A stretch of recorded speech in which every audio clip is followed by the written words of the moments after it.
ಶ್ರೀದೇವಿ ಮಹಾತ್ಮೆ ಅಧ್ಯಾಯ 9 ಇಂದ್ರಾದಿ ಸ್ತುತಿ. ಇಂದಿನ ಮೊದಲಾದವರು ಹರುಷದಿ ವೇದಾಂತದ ಪ್ರಮಾಣದಲೆಂದು ಸ್ತುತಿ ಮಾಡಿದರು ಮಹಾಲಕ್ಷ್ಮಿಯನ್ನು ನಲುವಿನಲ್ಲಿ. ಮಹಾಲಕ್ಷ್ಮಿ ಪೃಥ್ವಿಯ ಮೇಲೆ ಮಹಿಷಾಸುರನ ಕಾಟ ಇಲ್ಲದಂತೆ ಮಾಡಿದ್ದನ್ನು ಕಂಡು ಇಂದ್ರ ಮುಂತಾದ ದೇವತೆಗಳು ಆನಂದ ಬಾಷ್ಪವನ್ನು ಸುರಿಸುತ್ತಾ ದೇವಿಯನ್ನು ವಿಧವಾಗಿ ಸ್ತುತಿಸಿದರು. ತಾಯಿ ಭಕ್ತ ಪರಾಧೀನೆ ಎಂಬ ಮಂತ್ರಗಳಿಂದ ದೇವಿಯನ್ನು ಭಜಿಸಿದರು. ತಾಯಿ ಮಹಾಲಕ್ಷ್ಮಿ, ಶಾಂಭವಿ ತ್ರಿಮೂರ್ತಿಗಳು ನಿನ್ನ ಚರಣಕಮಲದಿಂದ ಜನಿಸಿದರು. ಸಕಲ ಜಗತ್ತು ನಿನ್ನ ಕಣ್ಣಸನ್ನೆಯಿಂದಲೇ ನಡೆಯುತ್ತಿದೆ. ಸಕಲ ಜೀವಿಗಳು ನಿನ್ನ ಸೂತ್ರದ ಗೊಂಬೆಗಳು. ನಿನ್ನ ಚರಣದ ಅಣುರೇಣುವಿನಿಂದಲೇ ಈ ಜಗತ್ತು ನಡೆಯುತ್ತಿದೆ. ನಿನ್ನ ತೇಜಸ್ಸಿನಿಂದಲೇ ಶಿವರು, ನಾನಾ ತತ್ವಭೂತಗಳು, ಆಹಾರ, ಚೇತನ ಮುಂತಾದವು ಜನಿಸಿ ಬಂದಿವೆ. ಸಕಲ ಜಗತ್ತು ಸರ್ವಂ ನೀನೆ. ಎಲ್ಲ ಮತಗಳು, ಎಲ್ಲ ಜಾತಿಗಳು, ಎಲ್ಲ ಜೀವಿಗಳು, ಎಲ್ಲ ಕ್ರಿಮಿಗಳು, ಪಶು ಪ್ರಾಣಿ ಪಕ್ಷಿಗಳು, ಗುಣ ಚೇಷ್ಟೆ ಭಕ್ತಿ ಎಲ್ಲವೂ ನೀನೆ. ಮಾನವನ ನಡುವೆ ಉಂಟಾಗುವ ಸಂಬಂಧಗಳು, ಗಂಡ ಹೆಂಡತಿ ಮಕ್ಕಳು, ಸಂಸಾರ, ಆಸೆ, ಭೋಗ ಸಮಸ್ತವೂ ನಿನ್ನ ದಯೆಯಿಂದಲೇ ಹುಟ್ಟುತ್ತವೆ. ಆಕಾಶ, ಅಗ್ನಿ, ವಾಯು, ಜಲ ಎಲ್ಲವೂ ನೀನೆ. ತಾಯಿ, ನಮ್ಮ ಮೂರ್ಖತನವನ್ನು ಕ್ಷಮಿಸುವ ದೇವಿಯೂ ನೀನೆ. ನೀನು ಸಕಲವನ್ನು ಅರಿತಿರುವ ಜ್ಞಾನಿ. ತಾಯಿ, ನೀನು ಸರ್ವ ಜಗತ್ತಿನಲ್ಲೂ ನೆಲೆಸಿರುವೆ. ನಿನ್ನ ಅಂಶದಿಂದಲೇ ಆಕಾಶದಲ್ಲಿರುವ ನಕ್ಷತ್ರ, ಸೂರ್ಯ, ಚಂದ್ರರಿಗೆ ಪ್ರಭೆ ಉಂಟಾಗಿದೆ. ನಿನ್ನ ತೇಜಸ್ಸು ಪ್ರಭೆಯ ಒಂದು ಅಂಶ ಮಾತ್ರ ಪ್ರಕೃತಿಯಲ್ಲಿ ಅಡಗಿದೆ.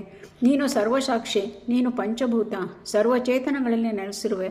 ಸಕಲ ಪಾದಾಂಗಿಷ್ಟಗಳು ನೀನೇ. ಸಕಲ ಕ್ರಿಯೆಗಳಿಗೂ ನೀನೇ ಕಾರಣಳು. ನೀನು ಸರ್ವತೋಮುಖಳಾಗಿರುವೆ. ತಾಯಿ, ನಿನ್ನ ಮಾಯೆಯಿಂದಲೇ ಈ ಜಗತ್ತಿನ ಸೃಷ್ಟಿ ಹಾಗೂ ನಾಶವು ನಡೆಯುತ್ತಿದೆ. ನೀನು ಮಹಾಲಕ್ಷ್ಮಿ. ತ್ರಿಮೂರ್ತಿಗಳು ನಿನ್ನಿಂದಲೇ ಜನಿಸಿರುವರು, ಅಡಗುವರು. ಮಹಿಷನು ನಿನ್ನ ಮುಂದೆ ಎಷ್ಟರವನು. ನೀನು ನಿರ್ಮಲ ರೂಪದ ಬ್ರಹ್ಮ. ನಿನ್ನನ್ನು ನಂಬಿ ಬಂದವರನ್ನು ನೀನು ಪೊರೆಯುವೆ. ನೀನೇ ಕೊಲ್ಲುವ ಹಾಗೂ ಕಾಯುವ ದೇವತೆ. ನೀನು ಯಾರ ಮೇಲೆ ಕುಪಿತಳಾದರೂ ಅವರಿಗೆ ಉಳಿಗಾಲವಿಲ್ಲ. ನಿನ್ನ ಮಹಿಮೆಯನ್ನು ಹೊಗಳಲು ಯಾರಿಂದಲೂ ಸಾಧ್ಯವಿಲ್ಲ. ತಾಯಿ, ಜಗತ್ತಿನಲ್ಲಿ ಯಾರು ನಿನ್ನ ಚರಣಕಮಲವನ್ನು ನಂಬಿ ಸ್ಮರಿಸುವರೋ, ಸದಾಕಾಲ ನಿನ್ನ ಧ್ಯಾನದಲ್ಲಿ ಮುಳುಗಿ ತೇಲುವರೋ ಅಂಥವರಿಗೆ ಮೋಕ್ಷ ಲಭಿಸುವುದು. ನಿನ್ನನ್ನು ಸರ್ವಕಾಲವೂ ಪೂಜಿಸಿ ಭಜಿಸಿ ನಿನ್ನ ಚರಿತ್ರೆಯ ಪಾರಾಯಣ ಮಾಡುವರೋ ಅಂಥವರಿಗೆ ನಿನ್ನ ಪಾದಕಮಲಗಳ ಆಶ್ರಯ ದೊರೆಯುವುದು. ನಿನ್ನ ಸಮಾನಕ್ಕೆ ಯಾರೂ ಇಲ್ಲ. ತ್ರಿಮೂರ್ತಿಗಳು ನಿನಗೆ ಸಮರಲ್ಲ. ನಿನ್ನನ್ನು ಪೂಜಿಸಿದವನಿಗೆ ಸಕಲ ಭಾಗ್ಯವೂ ಲಭಿಸುವುದು. ನಿನ್ನ ಮಹಿಮೆ ಅಪಾರ. ತ್ರಿಮೂರ್ತಿಗಳನ್ನೇ ಸೃಷ್ಟಿಸಿ ಸೃಷ್ಟಿ ಲಯ ಸ್ಥಿತಿಯ ಅಧಿಕಾರ ನಿನ್ನ ಕೈಯಲ್ಲಿದೆ. ನೀನು ಕರುಣಾಮೂರ್ತಿ. ಯಾರು ನಿನ್ನನ್ನು ಒಲಿಸಿಕೊಳ್ಳೋರೋ ಅವನೇ ಪ್ರಬ್ರಹ್ಮ. ನಿನ್ನನ್ನು ಯಾವಾಗಲಾದರೂ ಒಮ್ಮೆ ಧ್ಯಾನ ಮಾಡಿದರೆ ಸಾಕು, ಅದೇ ಪರ್ವತದಷ್ಟು ಪುಣ್ಯವನ್ನು ತಂದುಕೊಡುವುದು. ಅಂತಹದರಲ್ಲಿ ನಿನ್ನನ್ನು ಸದಾಕಾಲ ಭಜಿಸಿದರೆ ನೀನೇ ಅವರಿಗೆ ವಶಳಾಗುವೆ. ನಿನ್ನ ಭಕ್ತರನ್ನು ಯಾರಾದರೂ ನಿಂದಿಸಿದರೆ ಅವರ ವಂಶವು ಸರ್ವನಾಶವಾಗುವುದು. ನಿನ್ನ ಭಕ್ತನು ಗಾಳಿಗೆ ಸೋಕಿದರೂ ಸಾಕು, ಮಾನವ ಪುನೀತನಾಗುವನು. ಅವನ ಸರ್ವ ಪಾಪಗಳು ನಶಿಸುತ್ತವೆ. ನಿನ್ನ ಭಕ್ತನ ರಕ್ಷಣೆಗೆ ನೀನು ಸದಾ ಸಿದ್ಧಳಾಗಿರುವೆ. ಅವನು ಯುದ್ಧ, ಭಯ, ಭೀಪ್ಸತ ಸ್ಥಿತಿಯಲ್ಲಿದ್ದರೂ ನಿನ್ನ ಅಭಯಹಸ್ತೆಯಿಂದ ಪಾರಾಗುವನು. ದೇವಿ, ನಿನಗೆ ಭಕ್ತರನ್ನು ರಕ್ಷಿಸುವ ಆಸೆ ಬಿಟ್ಟರೆ ಬೇರೆ ಯಾವ ಆಸೆಯೂ ಇಲ್ಲ. ಭಕ್ತನ ಗೃಹ, ಕಳತ್ರ, ಸಂತಾನ, ಸಂಪತ್ತು, ಐಶ್ವರ್ಯ, ಆರೋಗ್ಯದ ಸಂಪೂರ್ಣ ಜವಾಬ್ದಾರಿ ನಿನ್ನದೇ. ಅವನ ಎಲ್ಲ ಆಸೆಗಳನ್ನು ನೆರವೇರಿಸುವ ಕಾಮಧೇನು ನೀನು ನಿರಾಶಾವಾದಿ ಅಲ್ಲವೇ ಅಲ್ಲ. ದುಷ್ಟ ಸಂಹಾರವನ್ನು ಮಾಡಲು ನೀನು ನಾನಾ ರೀತಿಯಲ್ಲಿ ಅವತಾರ ತಾಳುವೆ. ಮಧುಕೈಟವನ ಮೇಧಸ್ಸಿನಿಂದ ಮೇದಿನಿಯಾಯಿತು. ಅವರನ್ನು ಎದುರಿಸಿ ಕೊಲ್ಲಲು ವಿಷ್ಣುವಿಗೆ ಶಕ್ತಿ ನೀಡಿದೆ. ಈ ಕಾರ್ಯದಿಂದ ಶಿವನಿಗೂ ಗೌರವ ಬಂತು. ನೀನು ಗೌರಿಯಾದ್ದರಿಂದ ಶಿವನಿಗೆ ಸಾಂಬಶಿವ ಎಂಬ ಹೆಸರು ಬಂತು. ಅತ್ತಿ ಮರದ ಕೊಂಬೆಗಳಲ್ಲಿ ಮೆತ್ತಿಕೊಂಡಿರುವ ಅತ್ತಿ ಹಣ್ಣಿನಂತೆ ನಿನ್ನ ನರಗಳಲ್ಲಿ ಬ್ರಹ್ಮಾಂಡವು ಅಡಗಿದೆ. ಮಹಾಲಕ್ಷ್ಮಿ, ನಿನ್ನ ನೆನಪಿನಿಂದ ದೈತ್ಯರು ಹೆದರಿ ಕಂಪಿಸುತ್ತಿದ್ದಾರೆ. ನೀನು ಮಹಿಷನು ಒಂದೇ ಎನ್ನಲು ಸಾಧ್ಯವೇ? ನಿನ್ನ ಮಹಿಮೆಯನ್ನು ಅರಿಯಲು ಯಾರಿಗೆ ತಾನೇ ಸಾಧ್ಯ? ನೀನು ಆಕಾಶದಷ್ಟು ಎತ್ತರ, ಅವನು ಪಾತಾಳಕ್ಕಿಂತ ಕೆಳಗೆ. ಎಲ್ಲಿಂದ ಎಲ್ಲಿಗೆ ಸಂಬಂಧ? ನಿನ್ನ ಗದೆ, ಖಡ್ಗ, ಶರ, ಬಿಲ್ಲು, ಚಕ್ರಗಳನ್ನು ಎದುರಿಸಿ ನಿಲ್ಲುವ ಶಕ್ತಿ ಯಾರಿಗುಂಟು?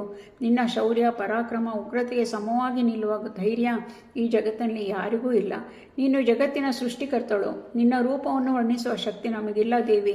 ತ್ರಿಮೂರ್ತಿಗಳು ನೀನು ಕೊಡುವ ಪೀಠಗಳು. ನಿನ್ನ ದರ್ಭಾಸನದಲ್ಲಿ 7 ಕೋಟಿ ಮಹಾಮಂತ್ರಗಳು ಅಡಗಿವೆ.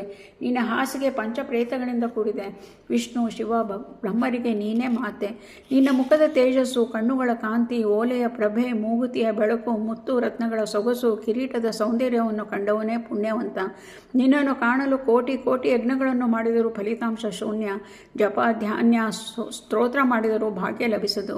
ಯೋಗ ಧ್ಯಾನದಲ್ಲಿ ನಿರತನಾದರೂ ಸಾಧ್ಯವಾಗುವುದು. ಅಂತಹ ಪರಿಸ್ಥಿತಿಯಲ್ಲಿ ನಿನ್ನ ದರ್ಶನ ಭಾಗ್ಯ ಪಡೆದವನು ನಿಜಕ್ಕೂ ಭಾಗ್ಯಶಾಲಿ. ದೇವಿ, ನಿನ್ನ ಕೃಪಾ ಕಟಾಕ್ಷ ದೊರೆತರೆ ಸಾಕು, ಸಕಲ ಪಾಪಗಳು ವಿನಾಶ ಹೊಂದುವವು. ಬೇಡಿದವರುಗಳನ್ನು ನೀಡುವ ಕಾಮಧೇನು ನೀನು, ಶತ್ರುಗಳು ಸಹ ಮಿತ್ರರಾಗುವರು. ದೇವಿ, ನಿನ್ನ ಸ್ಮರಣೆ ಮಹಾಮಂತ್ರವಾಗುವುದು. ಮೂರು ಲೋಕಗಳ ದೇವತೆಗಳೆಲ್ಲ ಒಂದೆಡೆ ಸೇರಿ ದೇವಿಯನ್ನು ಸ್ತುತಿಸಿ ಅರಿಶಿನ ಕುಂಕುಮ ಪುಷ್ಪಗಳಿಂದ ಅರ್ಚಿಸಿ ಷೋಡಶ ಉಪಚಾರ ಮಾಡಿ ಕೈಮುಗಿದು ನಿಂತರು. ತನ್ನ ಭಕ್ತರು ದೇವತೆಗಳ ಪೂಜೆಯಿಂದ ಸಂತೃಪ್ತಿ ಹೊಂದಿದ ದೇವಿ, ನಿಮಗೆ ಬೇಕಾದ ವರವನ್ನು ಬೇಡಿಕೊಳ್ಳಿ, ನಾನು ಕೊಡುವೆನು ಎಂದನು. ಆದರೆ ದೇವತೆಗಳು ಸಂತೋಷದಿಂದ, ತಾಯಿ, ನಮಗೆ ಕಾಟ ಕೊಡುತ್ತಿದ್ದ ಮಹಿಷನನ್ನು ಸಂಹಾರ ಮಾಡಿರುವೆ, ಅದೇ ನಮಗೆ ಸಕಲ ಸಂಪತ್ತು, ಜಗತ್ತಿಗೆ ಸಕಲ ಸಂಪತ್ತು, ಐಶ್ವರ್ಯಗಳನ್ನು ನೀಡಿ ಸಮೃದ್ಧಿಯಿಂದ ಕಾಪಾಡು ಎಂದು ಕೇಳಿಕೊಂಡರು. ದೇವಿಯು ದೇವತೆಗಳ ಮಾತನ್ನು ಕೇಳಿ ಆಗಲಿ ಎಂದು ಹೇಳಿ ತಾನು ಪಾರ್ವತೀ ದೇವಿಯಲ್ಲಿ ಐಕ್ಯಳಾಗಿ ಅಂತರ್ಧಾನಳಾದಳು. ದೇವತೆಗಳು ತಮ್ಮ ತಮ್ಮ ಸ್ಥಾನಗಳಿಗೆ ತೆರಳಿ ಗುರುಗಳಾದ ಚಿದಾನಂದಾತ್ಮರನ್ನು ನೆನೆಸಿದರು. ಇಲ್ಲಿಗೆ ಇಂದ್ರಾದಿ ಸ್ತುತಿ ಎಂಬ 9ನೇ ಅಧ್ಯಾಯವು ಸಂಪೂರ್ಣವಾಯಿತು.